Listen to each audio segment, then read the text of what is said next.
Okay, everybody, kind of call this council committee of the whole meeting to order. It is December 16th at 6 p.m. Addie, would you call the roll?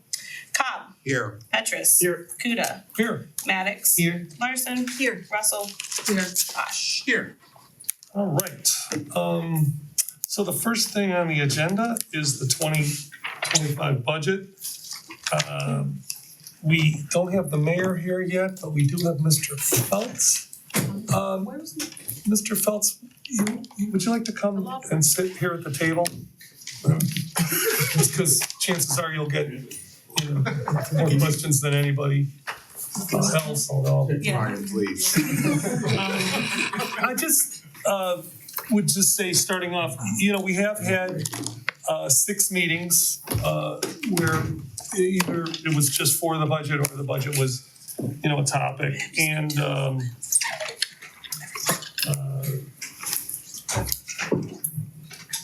we're, towards the end of the year, so, certainly need to start making decisions here. Are there any, let's just say, additional questions that maybe haven't been asked yet, or maybe they've been asked but not quite answered yet? Anybody want to go first? Well, I guess maybe I have comments more so than questions. I think at this point, I'm not comfortable going forward with a budget for next year. I have concerns about whether our financial house is really in the order it needs to be in order to be able to approve a budget next year. Last year, in the budget process, we had an experienced finance director that I think we all had faith and confidence in, that had a good command of the numbers. And we were provided updated financials in advance of passing that budget. He was able to answer our questions in understandable layperson's terms. He had a command of the budget and the nuances of municipal accounting, which is an entirely different animal than regular accounting. So when we passed last year's budget, we had a clear understanding of where we were for the year and where we could expect to end up at this year. And as I said, right now, I have no idea where we're going to end up this year. We had reliable estimates, and I don't think we have those. This year we were given budget materials at the last minute and really didn't have an opportunity during those budget hearings to do the deep dive and ask the questions. And even more disconcerting was last year, Director Unetic, pushed back, told us this is prudent, this isn't prudent, this was going to be the impact on the budget. And throughout these proceedings, the acting finance director didn't say anything, didn't offer any comment. My sense is that this budget that we are being asked to vote on was put together in haste, and it's relying on what I think are some overly optimistic revenue projections. In terms of information that I've asked for, and I could go on about other concerns, I'll just highlight a couple of things that I've never been provided. One, we have never been provided the savings from unfilled positions. If you recall at our last meeting, we were told there was over $1 million from, I can't recall whether it was 5 or 7 unfilled police department positions. Well, from the open position report that we got during the budget hearings, it has 54 vacancies out of a total workforce budgeted this year of 420. If we had $1 million in savings from the police department, what are the savings from these other unfilled positions, and what's the impact on the budget numbers? And next year, we're proposing to add to the complement by 15 more employees, I think. And if you'll recall, if you watched this government back when we had a city manager, there would be budgeted but unfilled positions that were used to, in essence, inflate the year in numbers. And I think it's important that we have that information. You'll also recall that last year I had a concern about Kane Park and whether we ought to be in the rock promotion business and what the losses were that were incurred there. We still have never gotten an accounting for this year on where we are. So, those were just, in the grand scheme of things, not really big questions, but they were never answered for me. And so I think it's best to go forward with a temporary budget to get us through the quarter of the year and have some hearings and really get a budget that I think we have some faith and reliance on.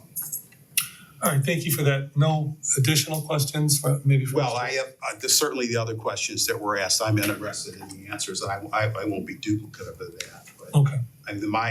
my concern is just over the fact that I think this budget was put together in haste, and I don't have any reliance on the numbers and the financial projections that we were given. Understood. Anybody else? Josh?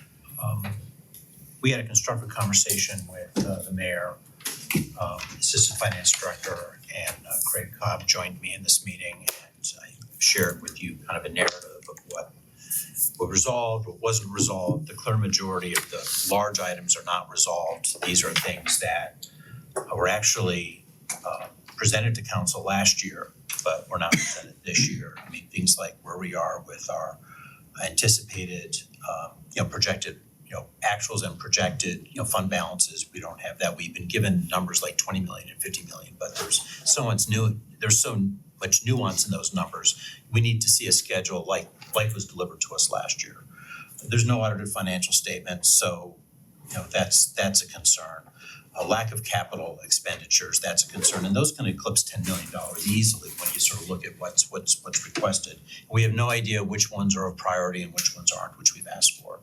There's been a lot of staff turnover, and I'm concerned about that. And I don't know why, if things were done in haste or not. I mean, but the issue is what we had last year is not available this year, and I can't see us proceeding with a full budget for 2024. We need a temporary budget, and frankly, I mean, today's the last day we're going to meet. From what I understood, this was the date that everybody knew, administration, ourselves. This was the last day we're going to meet, and I thought for sure when we last had this conversation, we were going to have some temporary financial statements to look at. They were in the agenda, and maybe others. I mean, I don't know. Do we get them? Well, we have the legislation, but no appendix. But that's the meat. Right. So okay. Well, I think personally, I think that's where our focus should be right now. Okay. Others? I'll weigh in. Yeah.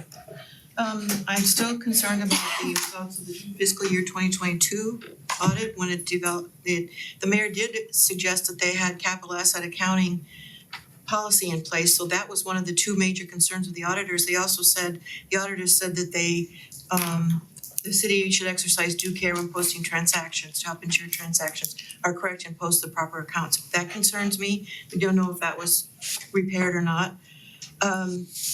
Short-staffed as the finance department was for 12 months. Who would have had the time to do that analysis? I don't know. Yeah. Without the state audit of fiscal year 2023, to not have enough information to conclude that the 2024 budget was based on true audited beginning fund information. As far as I know, the state auditors are still waiting for the unaudited reports they requested that were due in June 2024. We do not have October 2024 financials. The most recent financial report through September 2024, and without the reassurance that the financial reporting is sound and complies with applicable federal, state, and local laws, I am not prepared to approve the budget as presented by the mayor. Others? In addition to the things that other folks have mentioned, as I've noted many times, there are things that I think are known expenses that we can and should estimate. There is an estimate in the drafted budget for the cost of living adjustment increase. We don't necessarily know the exact amount that will be, but we know that it's something that we're going to have to pay for, which is why we did our best to estimate it and include it. I certainly understand that the turnover in the finance department has made this more challenging, but I think that that's even more reason why we should first start with a temporary budget so that we can make sure that we do this right. I am very concerned that this could potentially lead to a large deficit that could put us on that trajectory. And so for those reasons, I support working on a temporary budget now and in the new year, trying to wrap up a more complete full year budget. Councilman Maddox? I just want to go on record to state for the public that absolutely there's information that you're requesting and you're asking for. But I want to make it clear to the public that we are not in a state of emergency fiscally, financially in the city. There is no big heavy cloud hanging over this. Getting an understanding of the numbers and the city not having money are two different things. And so I just want to make sure as we're having this conversation and we put that into perspective. Because I'm hearing sometimes the sky is falling. And that is not the case in the city of Cleveland Heights. I spend half of my day in the city of East Cleveland. I can tell you the sky is falling, you will know it. There is a big difference. And so I just want to make sure that we're taking a measured approach so that we're not causing some type of panic in the public because you're asking for information isn't the same as we're in some type of fiscal emergency. And so I just want to make sure that as we're having these conversations that we try to keep it focused that way so that we don't have folks thinking that for some reason our city is about to fall apart or we can't pay our bills when that is simply not the case. Many of those requests that the administration have made will not even change our bond rating. And so if we need additional information to show that, I don't have a problem with that, but I just want to make sure that we are not gaslighting the public in terms of this process when we're asking for additional information. There is a big difference in terms of being in a fiscal emergency and what we're discussing here at this table, and we are far from that. Well, I mean, that's a straw man argument because nobody said anything like that. Do you want to weigh in on that? That's not true as well. So I would just that has been said. So I just want to state that. Nobody so said anything. we can disagree on that. Okay, but has anybody I don't else wanna heard go around anything in like that? It doesn't Because matter that if you heard it. It's been said by people at the table. So that's great, but- and it's been but if it's alluded not- to in multiple emails. So I'm not going to argue with you tonight. I don't want to do that. I don't want to argue. I'm not asking about arguing. I'm trying to figure out if that was said. If it wasn't said, if nobody's going to say We could go on a long list of things that you've denied have been said at this table, and we can pull them back up on YouTube if you want to do that. But that's not what I want to do tonight. I've stated what I've stated. If you disagree, that's fine. But I would like to just keep it. I never said that. I never said anything like that. So the drafted budget projects a $1 million deficit, but because it does not include many known expenses, and because there are also concerns about the revenues, for example, the drafted budget estimates a 33% increase in our interest revenue, even though our interest earning assets are going down. Between the concerns over the expenses and the revenues, it is likely that the deficit of this drafted budget would be millions of dollars higher. It could be $5 million, it could be $7 million, it could be $10 million. If we have about $20 million in reserves and we've been told that we need to have at least $12 million there in order to maintain our credit rating, a deficit of $5, $7, $10 million, that is concerning. Okay. Anybody else want to weigh in? I think just about everything has been said, and I don't want to repeat what everyone has said, but I totally agree. I'm not comfortable. I want to give the mayor an opportunity. I think we should go with a temporary budget because I really want to give the mayor just time to answer my 45 questions and the additional emails that I sent. So it's only fair that I give him an opportunity to answer those questions and have the answers and the documentation to go along with that, then I'll be able to have a better judgment of it. I'm pretty much in the same place as those of you who spoke with your concerns about where we are with this budget. Mr. Mayor, would you like to say anything? No, Okay. not right now. Thank you. No, sure. If there, and does anybody else want to add anything? I don't want to cut anybody off. So we have this really big agenda. I'm just talking about the legislative review. Yeah, go ahead. I want to make sure that we have a good night. Earlier in our earlier meeting and in the last meeting was alluded to several times and spoken to as a council as a whole feels like. And I just want to make sure I get it that there are 6 of you that are in strong agreement about many things, but you are not the council as a whole. We all are. And so I would appreciate it if you would just make it clear that you do not speak for me in many cases. And that's continued to happen even during this budget. And it was mentioned earlier that we all had concerns even about the city administrators and how many we've had when Councilman Cobb brought it up. I'd appreciate, I know it's hard to see me sometimes. I feel invisible at the same time, but I'm still here. And so I recognize that. I don't mind you calling names and making it clear who's in agreement, who isn't. But I am a part of this council, and whether I agree with you or not, I am still a person, an elected official at this table, and you do not speak for me. And so I'd appreciate, as we continue to have these dialogues, that you keep it that way. No one at this table speaks for me ever. I was elected as an individual.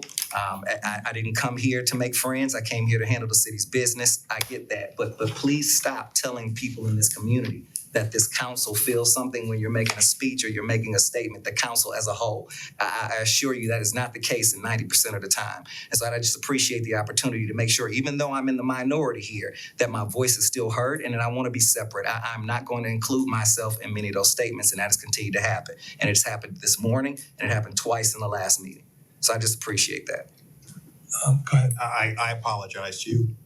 It wasn't my intention to do that. Going forward, I will be careful about collectively speaking on behalf of all of council, and I'll just try to clarify when I think I'm speaking on behalf of myself or a majority of council. Thank you. And Councilman, I would just say, I think you've done a very, very clear job of distinguishing yourself as an individual. So I think we're good there. So let's go through this. Let's go through this agenda. It's a lot of stuff. So I'm not going to rush anybody through anything. I think we're yes. So before we move on to legislative review, what are the next steps regarding what I've heard from 6 people with their Well, preference? I think, I mean, I assume we're gonna go out and vote. I mean, nobody said we're not voting on anything. At that point, I mean, if you wanna discuss, the next steps now, we can do that. I don't know if it's premature to assume, I mean, I've definitely heard what everybody said. Does anybody want to discuss a contingency here Mr. and President, what that would look like? I'm wondering, there are some staff members in the room. I haven't had this conversation with them, so we'd all be discovering it together. But I'm wondering if the council cares at all what they think about your temporary sort of baby budget idea. I mean, if there's somebody that wants this, director that wants to speak, any directors like to speak? I invite it. I don't know if you have a thought about it or not. But Councilman, what would you like to propose? Discussion about how we would get to a temporary budget? I just think that it's important that there's a consensus on the next steps, Yeah. regardless of what we ultimately decide to do, so that we leave with some specific actionable things and we understand who is going to do what, so that we can make sure that the temporary budget, if that is what this council decides, Well, is in place. Here's my understanding, and I have discussed this with the law director, that ordinance 123.02, I'm not gonna read the whole thing, but I think the relevant sentence here is the Department of Finance shall be charged with such further duties as council may by ordinance or resolution from time to time impose. And we have imposed, well, not yet, but we have suggested an ordinance that the law director has put together. I don't have the number in front of me.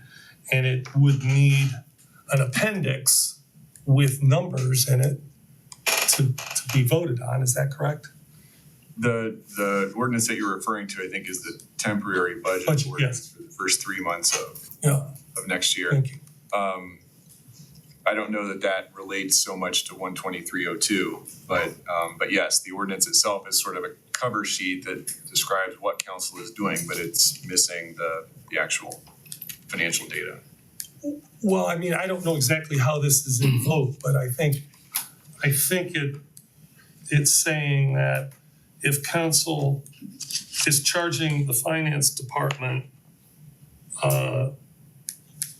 by ordinance or resolution from time to time, a further duty, and I would assume that putting together a temporary budget would be a further duty, that So are you asking me to comment on that? Yes. What I would say is that I don't think that the temporary budget legislation does that.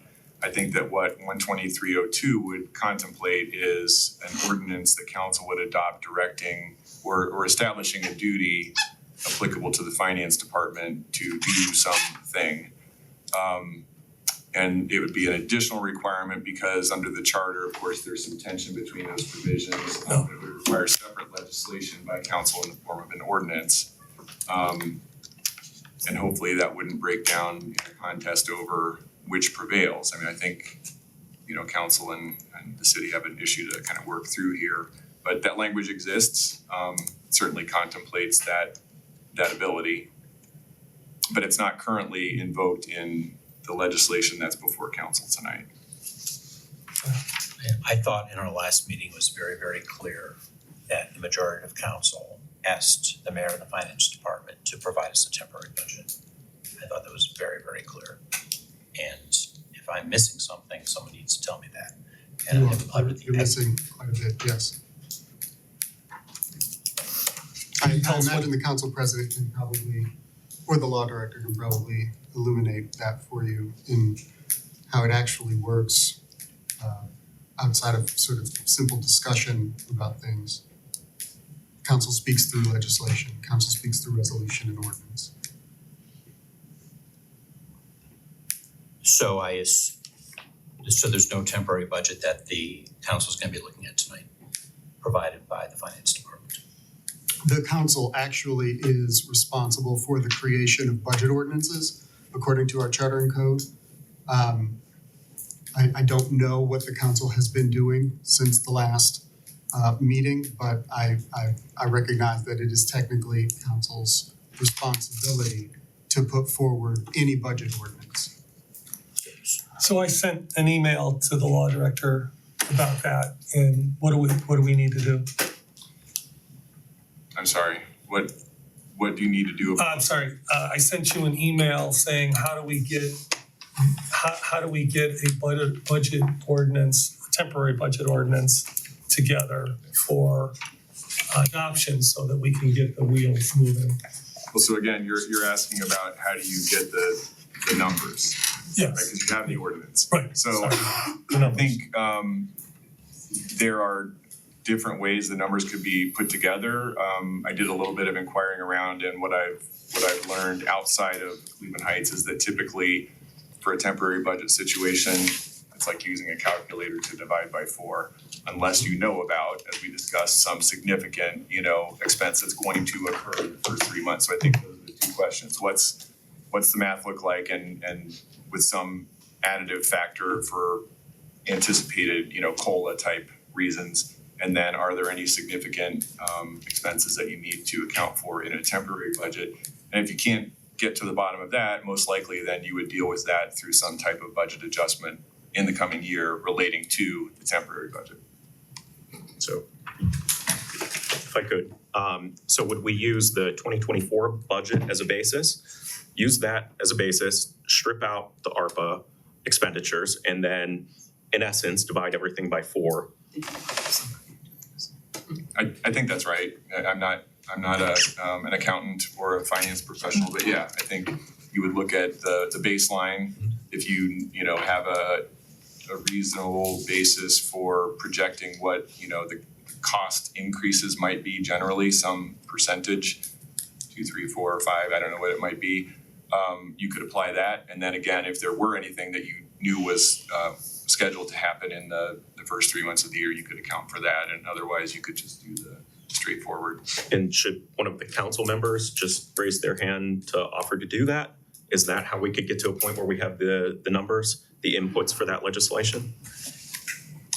I In think the that's- absence I think of- that's to council's Of a more decision. collaborative approach, it seems like that's what we have to do to get to the point. That's what I've heard 6 of 7 people express an interest in doing. And if there is an unwillingness to collaborate on making that happen, then one of us has to do it in order to make sure it's in place before the end of the year. Well, I'd be fine with that. I'd Go be ahead, happy to Mr. do I it. think the thing that is probably the most upsetting about this conversation is that for the life of me, I can't fathom exactly what it is that 6 members of this council hope to accomplish by simply truncating the amount of time and the amount of money that the administration has to achieve operational goals next year. I can completely understand council sort of not being prepared, despite, I think, in certain respects, asking for it over the course of the last year, but not being prepared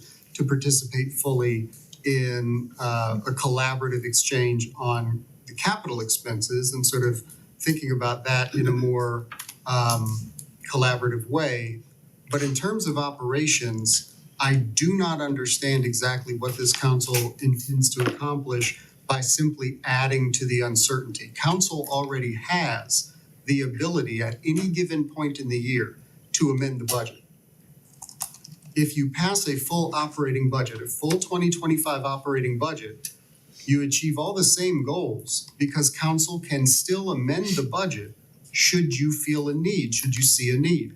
I've already offered to Councilman Cobb, Councilman Posh, Councilor Larson, that, given the circumstances, I would be very happy for us to sit down on a bi-weekly basis to discuss our transactions, to discuss our budgeting position, all of these things in an ongoing way as we go through the first 3 months of the year. But the thing that I think this council doesn't understand is the amount of uncertainty that this presents for the rest of the year. You're saying that it's the first 3 months of the year, and certainly by that time, everybody will feel so comfortable about the rest of the year and passing the rest of the budget. 2 things you're missing. Not everybody else who works for this city can feel the same degree of confidence about your ability to pass a full year budget by the end of that 3 months. That's first of all. And second of all, what that means is that as soon as you do this, as soon as you make this decision, the first 3 months of that year, there will be people in the employ of the city of Cleveland Heights who will think to themselves, okay, well, this is just an additional straw. Whatever, maybe I should take a look and see what else is out there. Now, that's the first step to finding some other opportunity. Now, me personally, I'd like for the people who work here to feel a degree of certainty that the people who are funding the work that they do, this council, who provide operational funds for the people who pick up our garbage, for the people who are helping our kids with sports, for the people who are advertising in the first 3 months of the year for things later in the year that we don't know if we're going to be able to do when you have a temporary budget. This council has the budgetary authority to make changes throughout the year. You exercise it all the time. I don't understand how you think increasing uncertainty for the workers of this city is going to achieve the goal of improving the lives of our residents through that work. So let me say a couple of things. First of all, we're not charged with trying to figure out how many budget adjustments we can do next year. What we're charged with, let me finish, please. We're charged with looking at the budget that was presented to us and is this budget workable? Do we have enough information? Is it going to be balanced? And there's obviously a lot of uncertainty about the budget that was proposed.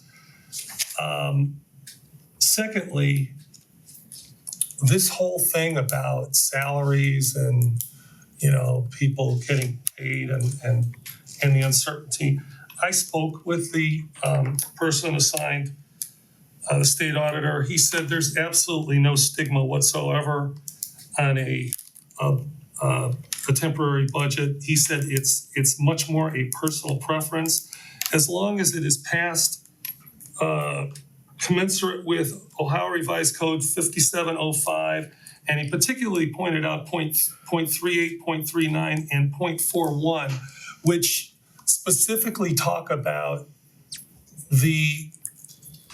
as long as the allocations cover the expenses for the first 3 months, he said that creates the stability you need. He was very, very clear about that. And I've spoken to other mayors and given them just the facts. Here are the things we're looking at. You know, bullet point, bullet point, bullet point. Specifically, Mayor Brennan said, this is what they do every year, and it works fine. And he, you know, just said, hey, you know, everything works fine. I don't know that University Heights is the model that we want. Let me finish, please. And I spoke to other mayors who said, you know, sure, we like to do what we always try to do, but, you know, under these circumstances, they completely understood why this would be a temporary budget in this particular case. So, you know, I'm comfortable with that part. Did somebody want to? Can we go over, I mean, so we just learned a lot of very interesting information here, and I'd love to know what my entire group of peers really think about it. May I respond to what you said, though, Can we Mr. talk President? about that? Well, specifically what interesting information? Well, I mean, I asked the question of the mayor initially if we had a temporary budget, and the answer is no, it's our job to do it. But then I said again, you have technically the the responsibility for the budget is actually council's, and we have prepared it for you since time immemorial, because council doesn't have the wherewithal to do it themselves. No, because council doesn't have the expertise to do it, because That's your correct. finance department does it, and you know the number of people, you have the financial software, you have the expertise. And so But I will tell you, you don't have the expertise based on my set of questions because you've had a lack of resources in the finance department, and there's serious things that are missing. We can't approve this, so we have to go to this temporary thing. And we have to collaboratively work to it, which is my big concern right now. So let's hypothetically say we walk down this path and we just okay this, okay? I mean, first of all, the accountants I've talked to said it's irresponsible, but let's just go down the path that we okay with this. And then we'll just sort of tweak it here and there. I mean, we have serious things that theoretically should be able to push a button on a keyboard and get us the information, which we don't have, like the fund balances, okay? There's things that you can easily fix, which is the audit accounting statement. So we'd have to decide what we want to do that. But how can we collaboratively work together? I mean, working collaboratively together on a large budget like this is the same about being collaborative working on a temporary budget. And I'm getting the sense that you don't want you or your people to do it because you're telling us it's our responsibility. So I'm kind of concerned about that collaborative nature.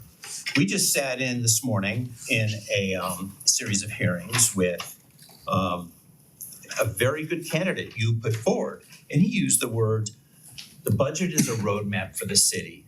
And he even used the words that council and the mayor should collaborate on it.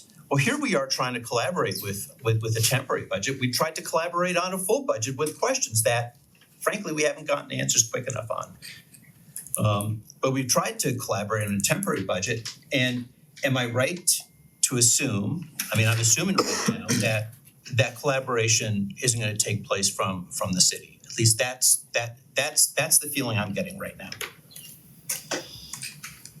Thank you. Two things. First, I don't know who you spoke with. You're saying you spoke with the state auditor's office? Correct.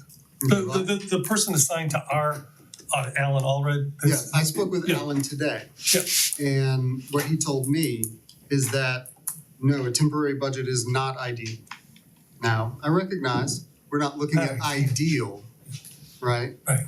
But We already knew that. I will say, in response to my question about passing a temporary versus a full budget, you made it very clear. temporary budget, not ideal. Now, you may discard that, or you may not believe me. I guess you can call him back if you'd like to. He also said, and this is for Councilor Larson, just so you know, that the lack of audited 2023 financials should absolutely not be a reason not to pass a full year budget. It should not be. We create budgets based on the best information that we have. Based on the work that I've been doing with Mr. Allred, with Schoenhardt and with Zupka. We're gonna be getting this done, the 2023 financials done by end of January. We should be okay. It shouldn't be an issue. And so I just wanted to let you know that because that was something you were very concerned about earlier, and I wanted to provide you with that information that I got from the state auditor's office after we spoke today. But so I do want to say, I completely understand that in a certain respect you are, trading your own feelings of uncertainty and worry about passing 12 months versus 3 months. You're passing on that to the people who work here. That's a promise. You are passing on that uncertainty and that concern to the people who work here. And I will reiterate to you, I'm not talking about tinkering around with the budget, and passing a full year operating budget and then tinkering. What I'm talking about is council making the full use of its actual authority, being a full partner with the city in this, passing a full year budget, which you absolutely can do.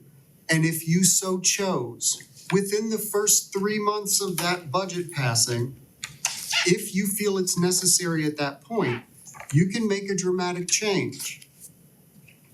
I don't believe you will have to, but you could.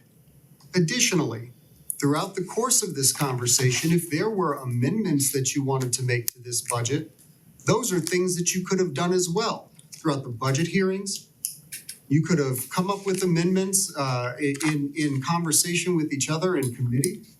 And this was not things that this council even endeavored to try before lighting on the baby budget idea that presents a great deal of uncertainty and completely removes our ability to plan for a full year of activities for the city of Cleveland Heights. Now, I get the fear. I think you do, I see you scoffing, Councilman Posh. If it's not fear, fine. You use a different word. If you believe that there is some danger in passing a 12-month budget as opposed to a 3-month budget, I respect your feelings. I don't want, like I said in my email this morning, I don't want to invalidate your feelings about this. I don't. But I also want you to be coming from a place of fact. Like, for instance, Councilor Larson was very concerned about the 2023 audited financials. Now, I can report directly from the state auditor's office that that's not a reason. Now, you may disagree with the state auditor, and you're well within your rights to do that. But from the state auditor, that's not a reason not to pass the budget.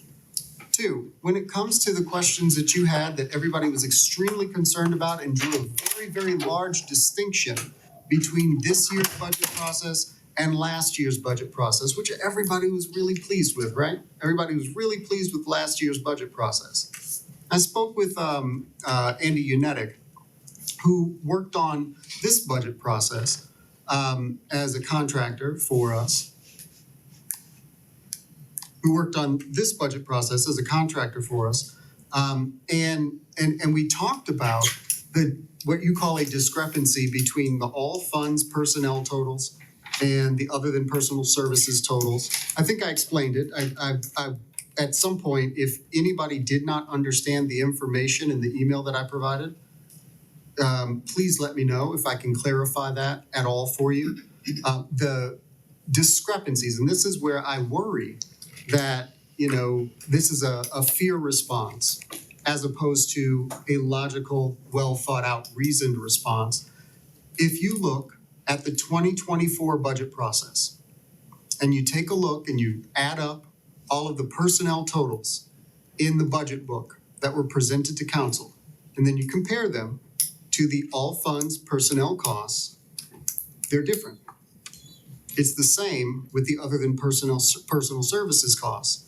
You add them all up from the budget book and the presentations about the major departments, and you compare them to the all funds totals, they're different. Just like this year, except the difference was much more dramatic last year than it is this year. And I think I explained, and you can see it in the actual budget ordinance because that's where the detail lies. You can see it in the budget ordinance that the personal services costs, that $9 million that you were looking at, is largely because of hospitalization in Fund 701. And the other totals that I listed in that email this morning give you the bulk, the vast majority of the difference between those two funds, between those two totals. So this sort of thing where you're saying that the information isn't there, the information absolutely is there. The presentations are intended for a particular thing, and I think that's been explained. The budget is the actual data that you're passing. And I recognize again, and I will offer to you, pass an operating budget, and then we can have a conversation about capital. Now, I will tell you this, no additional appropriation occurs without council. You are not forced to approve capital budgeting. You are not forced to approve additional expenditure. But if you don't pass an operating budget, it will have downstream consequences that as the legislative body, you may not care about. But I have to, and the people of Cleveland Heights will feel it. So real quickly, on the 2023 audit and the importance of it, I spoke to the auditor, the same person you did, about that. And this is what he said. He said, yes, it's not something that necessarily will affect the next budget. However, he said that it does go over the processes and the reports and the reporting system. And that reporting system, if there are problems with it, could affect the budgeting. Could, not said will, because you don't know. And we don't know, because we don't have it, we don't know what they're gonna find at this moment. So I'll leave that there and then go ahead. I'm sorry, you had your hand up first. Speaking for myself, I certainly would prefer to pass a full year budget, but the reality is that the drafted budget is incomplete and paints an inaccurate picture. And so because 6 of 7 council members have repeatedly expressed a desire for a temporary budget, I'd like to focus on the specific actionable steps so that we can get to that point. We've talked about needing inputs for the drafted legislation. I'm happy to lend a hand with that if we are unable to collaborate with the administration on this. And I think that that's where we should focus the conversation. Yeah, and that's what I'm focused on. Go ahead. I'm going to respond to the mayor's email later, but I do want to say that none of that $8 million to $9 million was in the budget book and explained to council. And there was a $600,000 difference in that healthcare cost that was in nowhere explained to council. And the questions I asked teased that data out, and we just got it this weekend. And I've got to tell you, we have 20 other such questions that need to be answered. And even that one clarified a whole lot more before we could even pass a full budget. You're right, Councilman, we have to work on this own because we're not going to get any help from the administration. That's my takeaway in this. Go ahead, Director. I'm gonna have just a small input. In a couple council meetings ago, you guys approved for me to purchase, I think it was last week, to purchase a vac truck. It's $565,000. If that total amount is not appropriated, I cannot get a purchase order in order to make the acquisition. And that exceeds 25% of the budget. That's a case where it would affect me when I'm looking at large purchases that it may take 5, 6, 7 months to get after it's ordered. So even though council did approve for me to go out and make the purchase, finance is not gonna allow me to move forward with it if the appropriation is not there. Right, and that's the whole point of, That's contracts throughout the year. Yeah. We have contracts that we might be entering into that we will not be able to because this council refused to pass a full year budget, full year operating budget. If we have a contract that we need to enter into Yeah. at the beginning of this year, that will last throughout the rest of the year, but we don't have the funding for that contract because we've only got some portion. well, there's two cures for The that. reason, no, there aren't two cures for it because our Well, you haven't heard time, mine. our time is relatively short. Okay, I mean, And so the cure might be to explore every single contract that we expect to be entering into this year and then come back to council. And this is why I didn't want to spend a great deal of time working on a temporary quarter of the year budget when we can pass a full year budget and modify it as needed, as we do every single year. And the differences between this budget process and last year's budget process are being inflated, in my view. I'm not exactly sure to what effect. I'm not exactly sure for what motivation, but they are being inflated, in my view. And perhaps it's just ignorance. Perhaps it's just a level of ignorance and a refusal to accept information as it comes. That's fine. It is within council's purview as individually elected members to feel those feelings and act on them. But we don't have the time to go through every department and consider all of the contracts and when they might be coming up. How are we going to plan a Kane Park season? These things get booked in the first, we don't know exactly what those contracts will look like. How do we plan a Kane Park season? So this is something that I think the council doesn't really understand the complexities of the administration of this government right now. You could focus on your work and recognize that as the budgetary authority, we could meet in finance committee every 2 weeks to, assuage the concern that council members have about our budgetary positions. But instead of doing that, you want to maybe take an easy route for council, but it's not an easy route for the city. There's a reason why Congress is lambasted and criticized for what they do with these continuing resolutions. There's a reason. These temporary budgets, and we spoke to the same person about this, do not create the turmoil that you're talking about. I'm just saying, according to the person I Maybe spoke not to. for the state auditor employee who isn't dealing with that. I mean, but He doesn't work here. But he deals with temporary budgets in the sense that, when he audits, he works with the same set of circumstances that other cities do that have to do this. Go ahead, Councilman. A couple of things, and I'll start with the point that you just made. My concern is that the auditor does not work for the city of Cleveland Heights. And so to say that the auditor is saying that there won't be any concern from employees, I think is a bit That's insulting. not what he said.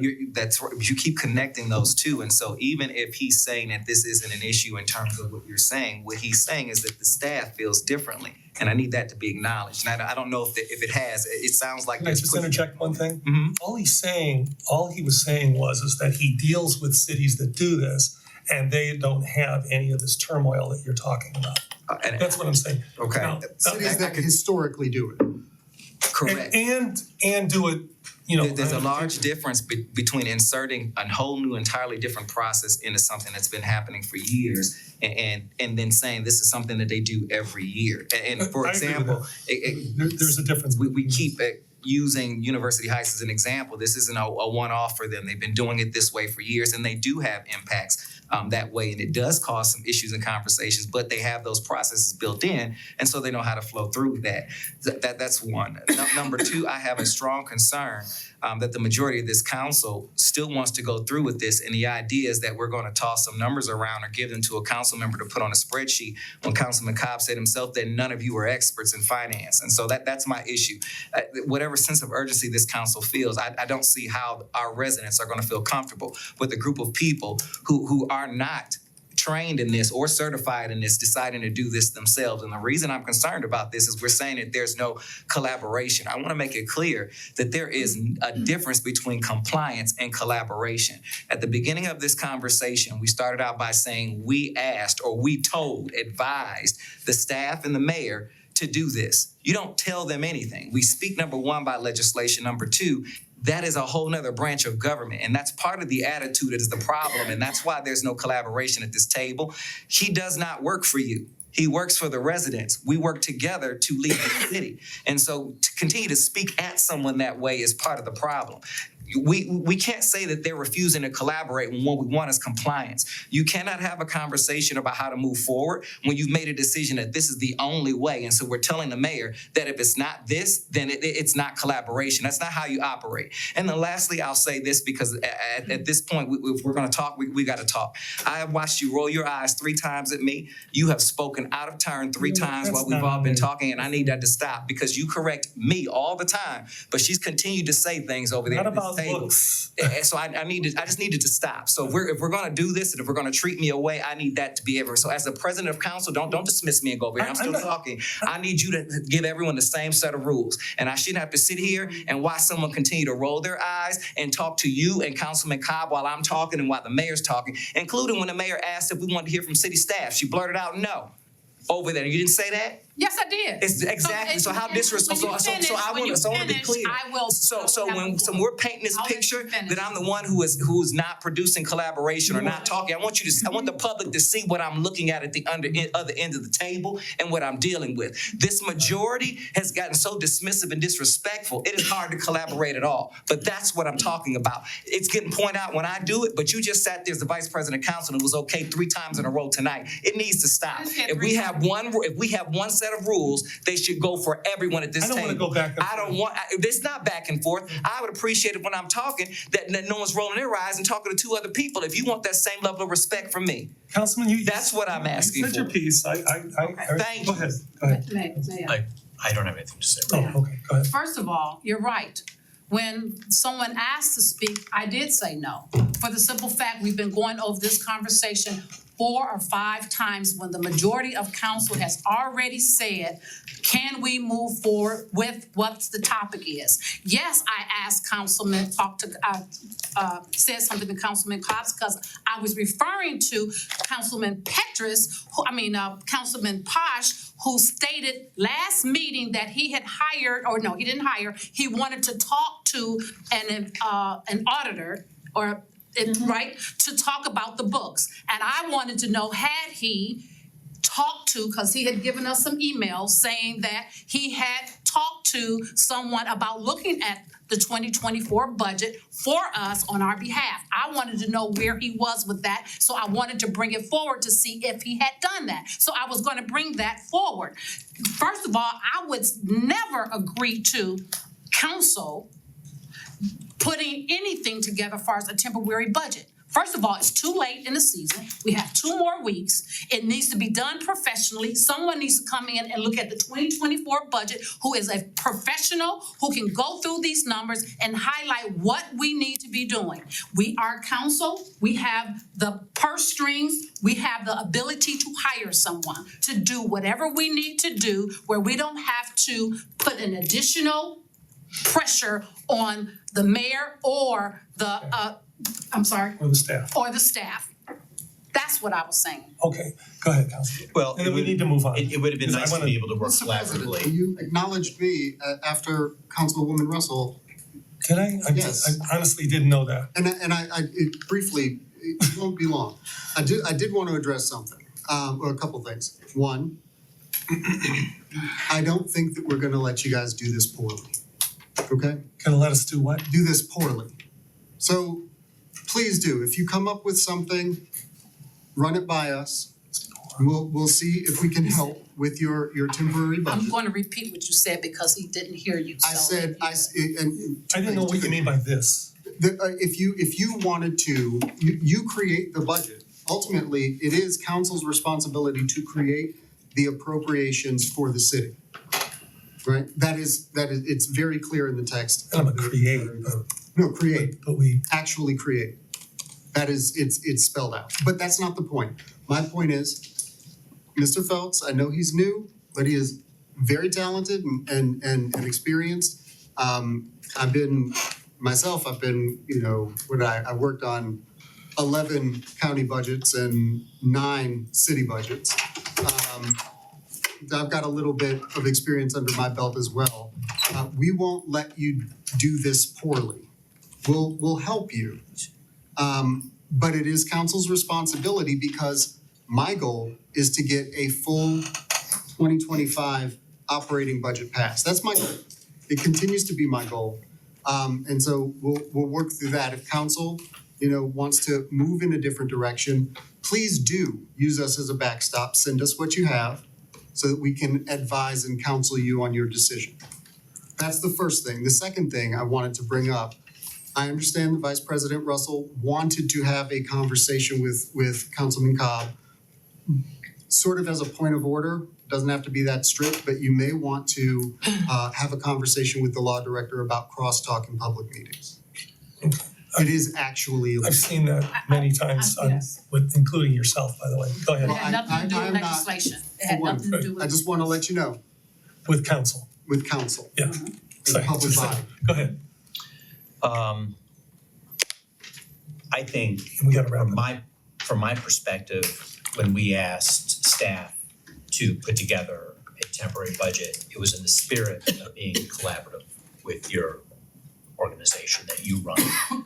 And it would include things like the necessary additions to deal with things like the service department's back truck, which we don't have the knowledge of. We just have the overall understanding of what we could afford as a city, which is why we have the budget authority. So we are gonna be making decisions right now when we could have used your help and support, which was our expectation.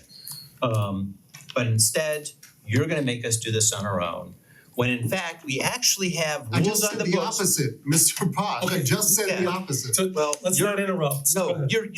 you're saying that, but actions speak louder than words. The fact that there's not a temporary budget in our hands tonight is actions speaking louder than words. The fact that we have lots and lots of it was made, There's legislation for a Okay, temporary budget. Hold on. We asked them to do that.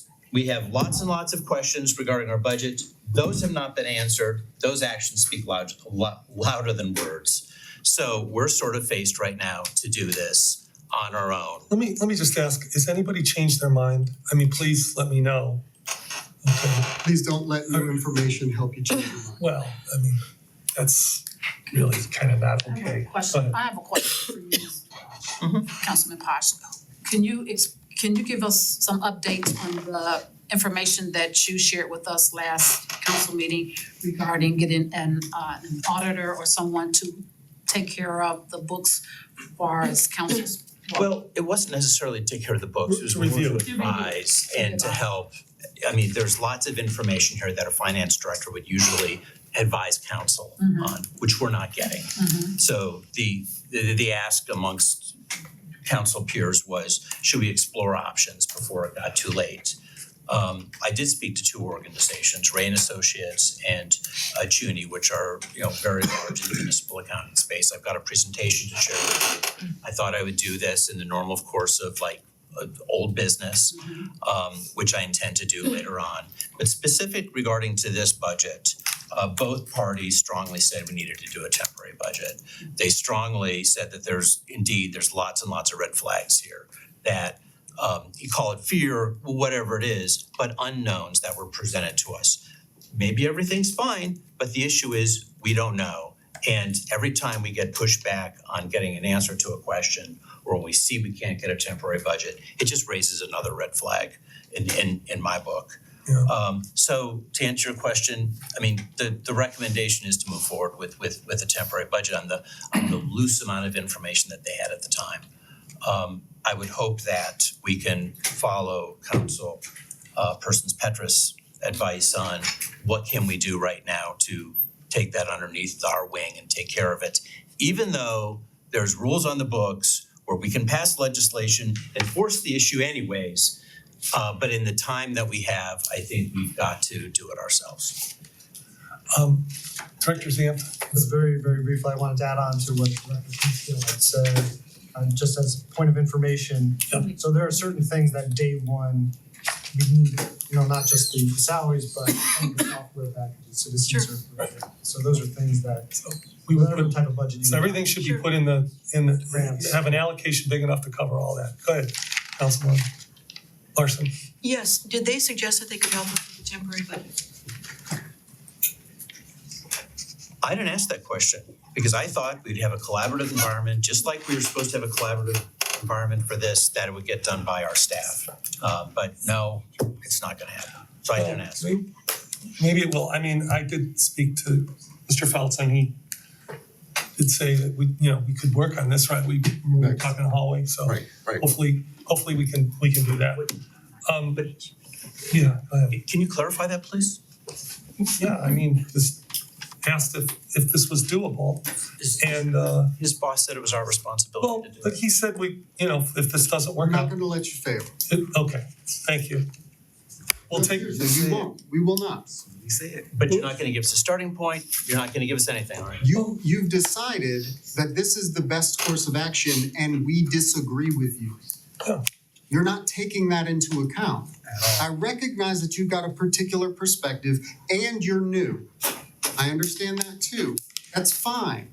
There's nothing wrong with that. I once was as well, okay? But I recognize that if you believe that this is the best course of action, and technically it is. I mean, I don't know if you've read this section of our charter and code, but technically it is council's responsibility upon receiving an estimate of revenues and expenditures from the mayor. It is council's responsibility to put together an appropriations ordinance. Now, we have done that for you. I don't believe that this is the best course of action. I believe it will have a detrimental impact on this organization, and that impact will be felt by the residents of this community. And so I think that you should suck it up, pass a full operating budget for the year 2025, and then we can have intensive conversation collaboratively about how that may change over the course of the first 3 months. This is not something that can't be walked back if you want to. But the first step is to provide stability for the employees of this organization. It is important. I don't know why the public workers, yeah, they have other options. And I don't know why that's not important to this council. I appreciate that. And I do think a temporary budget will absolutely do that. So we'll have a special meeting on Thursday. I hope that we can work together and create that temporary budget that has the stability that we need for the first quarter. And then there's a lot of things that we're gonna be able to, there's a lot of information that we're gonna be able to find out in the first quarter that I think is going to make this council a lot more comfortable with moving ahead with a budget for the rest of the year. And I want that to all work out. Yeah. If I could, so am I hearing that your hope is that between now and Thursday's special meeting, either Mr. Phelps or some combination of council and Mr. Phelps will draft the numbers that would be needed for Exhibit A in the drafted ordinance from the law department, and that we would vote on that at that special council meeting? And unless we schedule additional council meetings after that, then it would need to Yeah, I'm assuming that emergency clause in it. if the mayor's confident that in this budget, that he would be equally as confident in putting whatever needs to be in that first quarter in the temporary budget, and we'd be able to move forward. Did you, because we have to. No.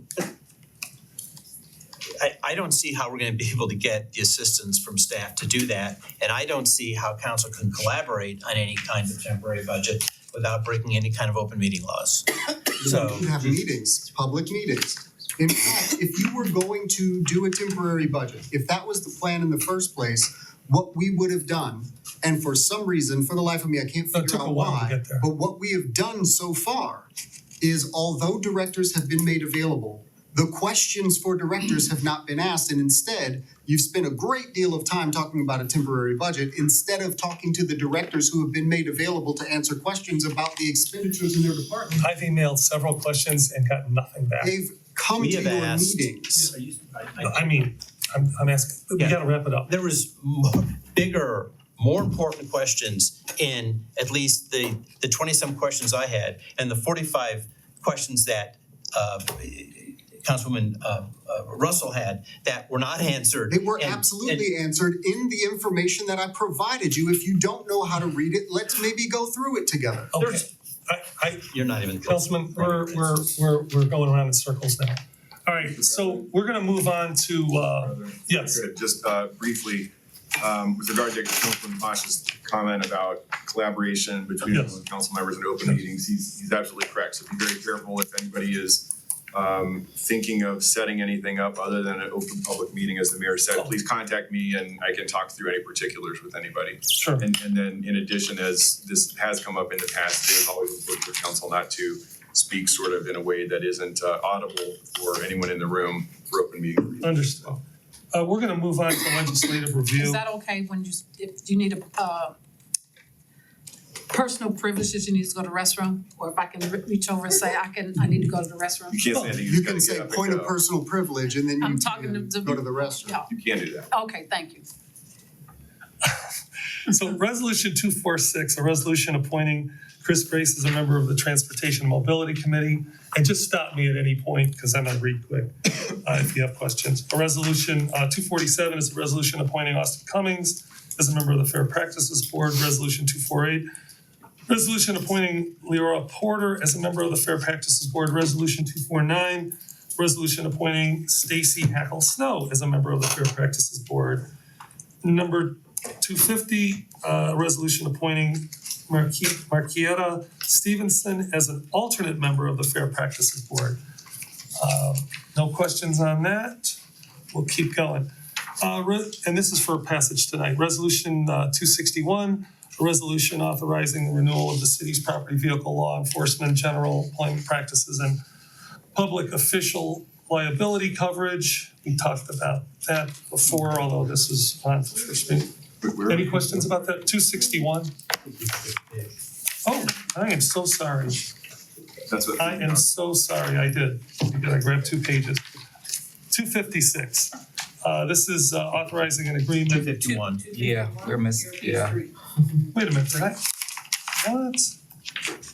I am so sorry. I'm trying to go quickly and I'm messing up. 251, a resolution authorizing an agreement with Dell Technologies. This is for a cooperative purchasing program. Any questions on that? 252, authorizing the mayor to enter an agreement with Brown and Caldwell for a sanitary sewer project. I'm sorry, Yes. President. No, no. And I was looking for Mr. Prosser. Never mind, I was gonna ask about the AS400, just eliminate some, but that's right. Mr. Prosser's at a Christmas concert this evening. I can relay the question if you'd like. Thank you. I'm wondering if they're gonna, after these purchases are made, which were budgeted, if there'll be any more AS400s in the city hall. Okay, I'll ask him and let you know. Thank you.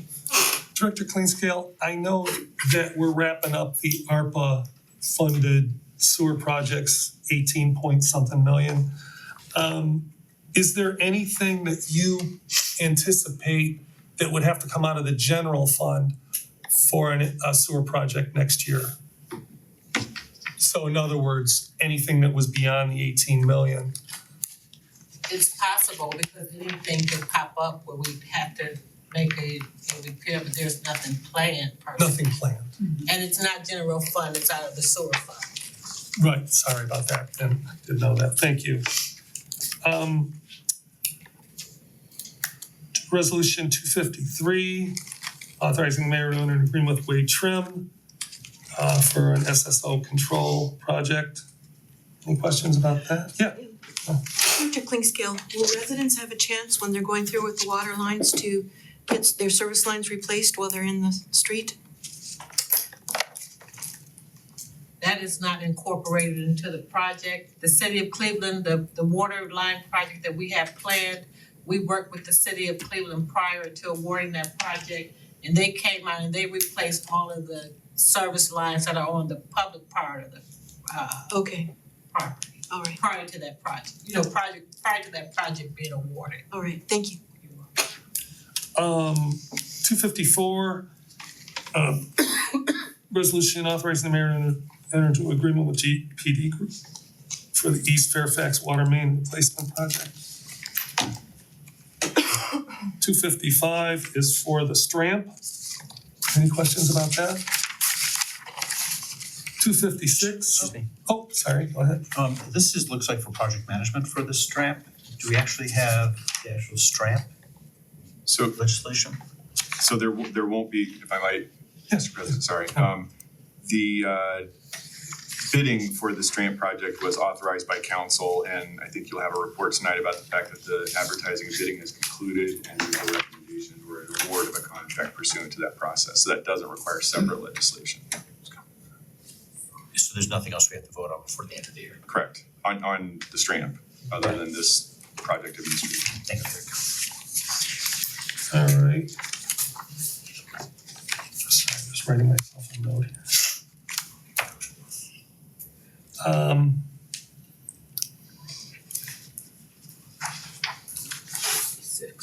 256, a resolution authorizing agreement with Classic Ford for a Ford Transit cargo van.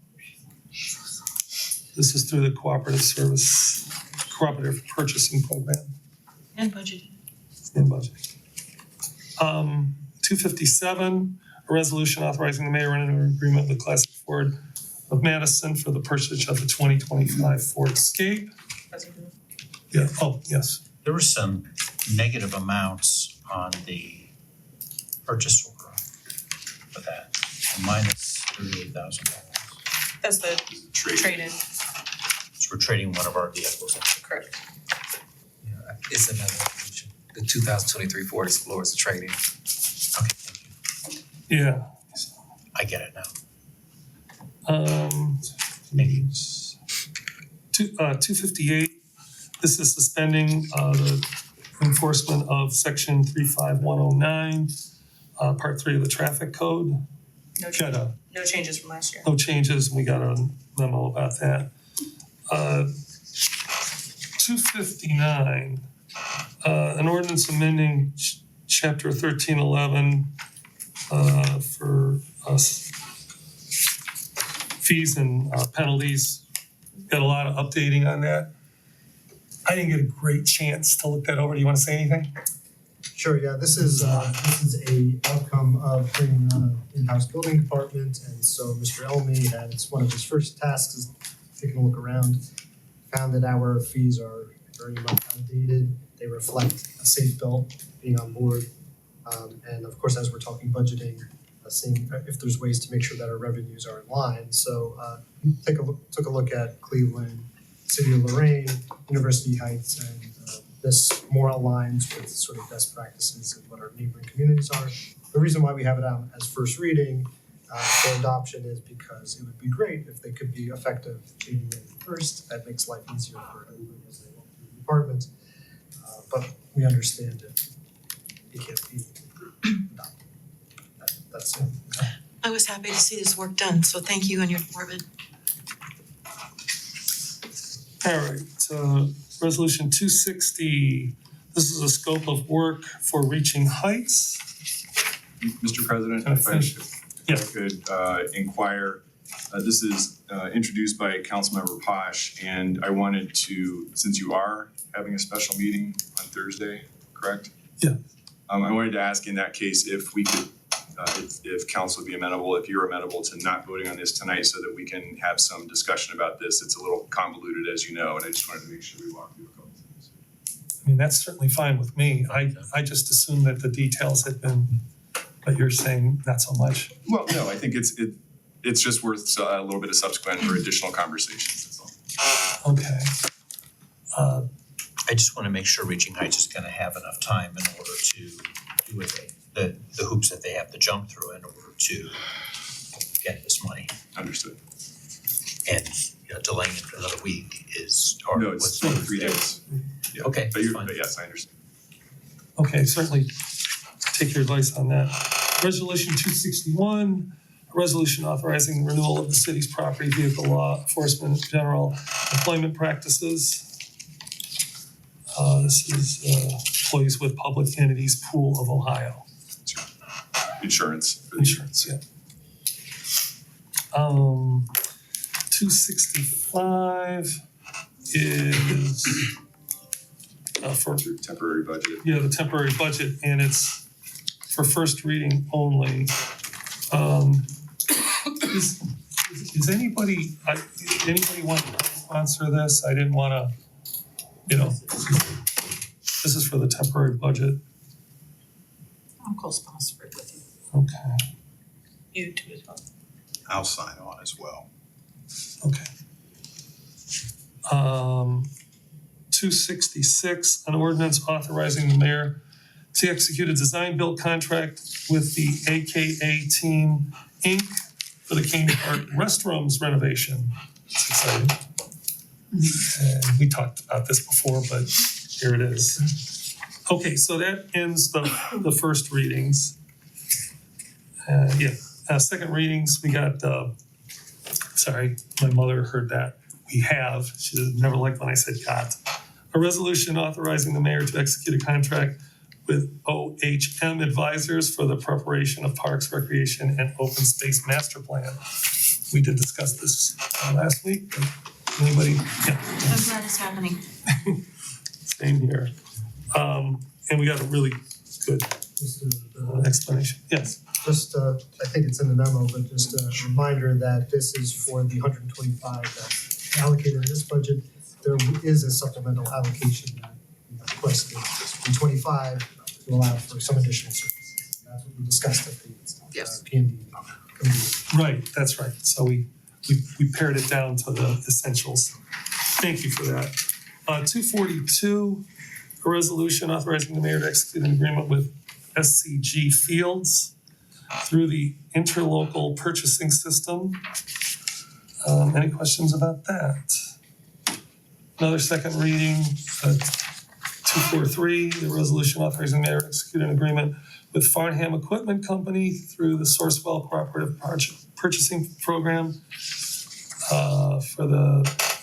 This is for the seating in Kane Park. Okay.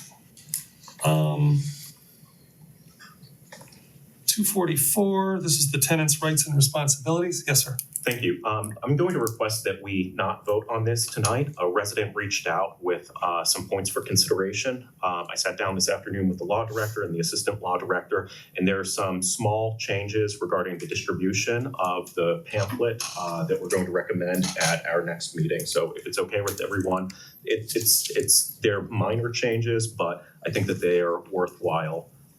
So we could present an updated draft at the next meeting.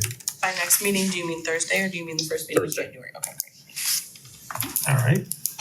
And then third readings, we have a resolution with American Builders and Applicators LLC, certified lead abatement contractor for the use of Lead Safe Ohio grant funds for Oakwood Drive. Just say Oakwood Drive. That cool with everybody? All right. And then there's an ordinance 238. This is the budget that the mayor proposed. That's for third reading. And then finally, certainly discussed that. And then we have the consent agenda, which has a resolution supporting the Ohio, 262 is a resolution supporting the Ohio Commission for the United States Semi-quincentennial. yeah, that. And then 263 is a resolution proclaiming January 11th, National Human Trafficking Awareness Day. And then finally, 264, a resolution proclaiming January 25th as National Poverty in America Awareness Month. I didn't send out an email. Does anyone else want to co-sponsor either of them? The one's going twice. Oh, you. Just be glad to be on. Okay, so that's that. We have outstanding legislation. This is item number 4. So, I don't think we necessarily need to discuss this, but this is what we do on council at the end of every year. These are things we just didn't get to. They do not include ones that were like withdrawn.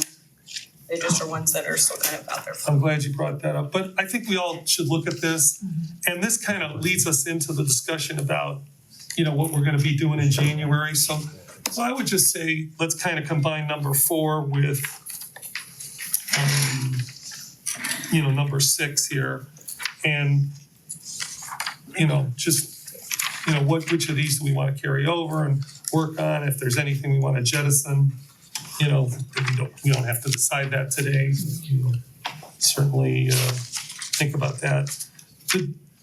The January 6th council meeting, I'm just bringing this up as it would be nice if we could walk in with both, kind of like what we ought to be doing, but maybe what you're thinking about doing as an individual council person and what we might want to work on together, just so that,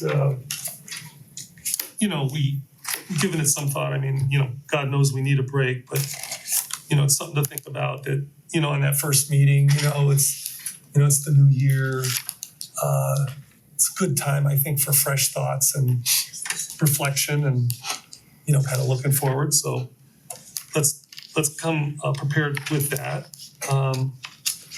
Anybody want to say anything? Okay. And then number 6, Councilman Posh had suggested a couple months ago, at least, scheduling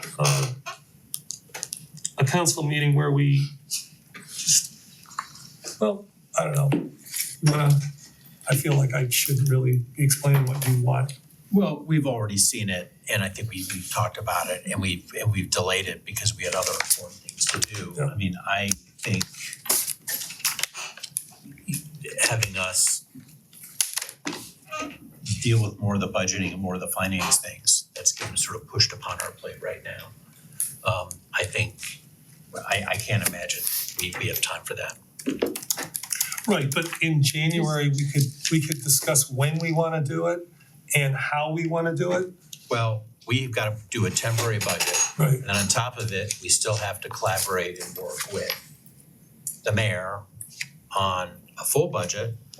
And Full plate, no doubt. that's not only, that's a full-time job. Yeah, and we have charter review and so forth. So it was, speaking of that, now we're on to number 7, the charter review. So it was suggested that we could, I think Councilman Cobb, but correct me, I don't know, that maybe a Saturday would be a better day for charter review discussion. And then our law director said, yeah, but 3 hours, and then you start to fade a little bit. What's that, diminishing returns? Well, okay, maybe you don't personally, but Right. My thought is, if we go longer than 3 hours, but we have a lunch break or something like that, maybe that could kind of make us more productive in a longer meeting. Go ahead. So is there a change in the election dates for this coming year? And I'm gonna look at this side of the table because I think there's more experience with the law director specific on when would be the earliest time we'd be able to get something on the ballot next year. I can follow up with you, Councilman. I think you're I don't gonna have have that, yeah. But it seems like everything's been moved up a month or two from what I read, but I don't have anything substantial to. Not for this. The first week in September is when, everything has to be done. We actually had a long discussion, but we had a pretty detailed discussion about this. And what we're trying to do is get this to the law director in April. And then he knows they're gonna have to chew on some stuff and then eventually come back and say, here's what we got. And then we may wanna make some modifications. And if we stick to that timetable, we'll be okay. If we go later, we're kind of pushing it. And Mr. Yeah, President, please. you're talking about a November election schedule. Yes. And resolutions have to be adopted by council with a vote of at least 5, not less than 60 days prior to that time, not more than 120 days, not less than 60 days. So Yeah. that's the early September deadline. And that's stationary. Can we see if there's a time we can get those on the ballot earlier? without having to pay for it as a special election. No, we've been through that. There's not. Okay. Yeah. I mean, I'm not trying to be flip about it. It's just. But not even at the primary. And it wouldn't matter because you know, the timeline we're on now, I don't think we can beat it. Fine. You know, to even contemplate Okay. putting on anything earlier. And it would cost money. Lastly, So oh, yeah, go ahead. are you looking for us to say, yes, we wanna do this Saturday? Oh, yeah, I'm sorry. I'm rushing too much. Yeah, so Saturday, do we wanna look for a Saturday in January? Do you wanna do it, Addie should do a doodle poll, we don't have time to make it on. right, but But it's the I, option of a Saturday. yeah, that's, I mean, are Might as we in agreement that maybe a Saturday is better than, cause we tried to do it We can order food. on a weeknight and Addie said that she'd be willing to order the food. I mean, Y'all are paying for it. and do it, if and Gotta only pass your if. budget first. Remember deductive logic, if and only if. Yeah. So let's do that. Let's do a doodle poll for Saturdays in January. And lastly, I just, on the other, Chris, I wanna ask you about anything outstanding on ARPA that, you know, cause I know there was one slide in the presentation last week that had, you know, I think it was contracts not yet executed. Anything pending with ARPA? Anything pending, right now, because of a dating error in the preamble, there is technically Journey Heights that needs to be corrected, so that one technically Journey Heights. The Journey Center, Yeah, Journey. which technically is not fully executed. I just spoke with Matt Weimer from Future Heights, that one's about ready to go, and as of, minus the fiscal officer certifications, as of a couple hours ago, Country said should be fully executed. There was another amounts issue that was dug up in the contract, so I think that's it. And if we do this Reaching Heights thing on Thursday, you'll be able to do what you need to do Yes. with it? Okay. Before you close, I wanted to alert council to check your emails. You should find a couple different documents. One of them is the the projected fund balance document that council wanted. I had to do some double checking, but this was something that basically, I guess, in effect, I worked collaboratively with Andy Unetic to produce this document. So that should be in your emails, if you would take a look at that. It doesn't say anything different than I've told you already several times in these meetings that, you know, the expectation is that we'll be ending 2025 with, at least under this current budget, with an unencumbered general fund balance of somewhere around $19 million. And an all funds unencumbered fund balance of somewhere around, I think, $54 million. You know, that may change to some degree. You know, we've got unencumbered funds in Fund 402, for instance, we got like $5 million or something in there. That we could use for capital, but you know, so that's something that you've been asking for. And I, like I said, I needed to double check the numbers before sending it your way. And then second, I also sent over this spreadsheet showing the capital projects that were requested, and sort of a status on each one of those. I think we might still be missing fire, but I'll double check that. And so be on the lookout for that. I sent 2 files. Look at the second one. The first one was the incorrect copy of that file. And then lastly, I want to say that this council asked, I guess, something around 82 questions in writing, maybe some more than that. Now, clearly, we've got a lot on our plate at the end of the year. There's a lot to do. And I, like I said in my email, many of these questions are questions that I do believe that we should work through. So for instance, there's a Well, you know what, question, Mr. Mayor, well, can I stop you just here? really quick, I understand there's a division if you between would give what me needs. just Yeah, go ahead. maybe 15 more seconds. Okay. For instance, this question, what measures are in place to ensure consistency and clarity in future budget books, particularly regarding critical financial metrics and columns removed in 2025? Yeah, let's talk about that.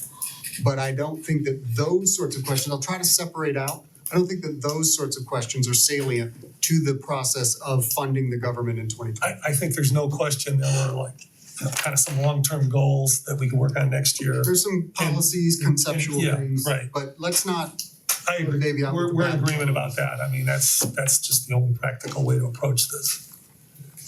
Okay, so we're gonna adjourn this meeting at 7:30.